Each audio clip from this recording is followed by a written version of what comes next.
সালামু আলাইকুম। আমিন online help centre থেকে আমি আলামিন বলছি। আজকে আমরা দেখব আমাদের মোবাইলকে আমরা কিভাবে ডেস্কটপ ভার্সনে ইউজ করতে পারি। অর্থাৎ অনেক সময় আমাদের মোবাইলকে ডেস্কটপ মোডে ইউজ করার প্রয়োজন পড়ে। তো এজন্য আমরা যখন কোনো ব্রাউজারে ব্রাউজিং করি, ব্রাউজিং করা অবস্থায় মোবাইলটাকে আমরা ডেস্কটপ মোডে ব্যবহার করতে পারবো। এজন্য আমরা যেকোনো একটি ব্রাউজার ওপেন করে নিব। আমি আমার মোবাইল থেকে ক্রোম ব্রাউজারটা ওপেন করে নিয়ে নিচ্ছি। দেন আমি যদি এখন একটি ইউটিউবে প্রবেশ করি, আমি দেখতে পারবো যে আমার ইউটিউবটা আমরা মোবাইলে যেভাবে ব্যবহার করি ওইভাবেই আছে। তো এটাকে এখন আমরা ডেস্কটপ মোডে নিয়ে যাব। এজন্য আমি ব্যাকে চলে আসলাম। দেন এই ব্রাউজারের কর্নারে যে থ্রি ডট আছে, থ্রি ডটের মধ্যে ক্লিক করব। ক্লিক করার পরে আমি এখানে দেখব ডেস্কটপ সাইট নামে কোনো অপশন আছে কিনা।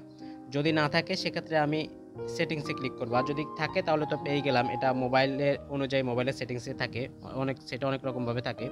তো আমরা নিচে স্ক্রল করব এবং এখানে সাইট সেটিং একটা অপশন আছে, আমরা সাইট সেটিংসের মধ্যে ক্লিক করব। ক্লিক করার পর এখানে দেখব কোথায় আছে ডেস্কটপ সাইটটা। তো আমার মোবাইলে একদম সবচেয়ে নিচে আছে ডেস্কটপ সাইট। এটা এখন অফ করা আছে, আমি এটা চালু করে দেব। তো আমি এটা চালু করে দিলাম। চালু করে দিয়ে আমি ব্যাকে চলে যাব। ব্যাকে চলে যাওয়ার পর আমি যদি এখন আবারও একটু ইউটিউবে প্রবেশ করি, আমি দেখব যে আমার ইউটিউবটা ডেস্কটপ ভার্সনে চলে গেছে। অর্থাৎ ডেস্কটপে আমরা যেভাবে ইউটিউবকে ব্যবহার করি সেম ওইভাবেই চলে গেছে।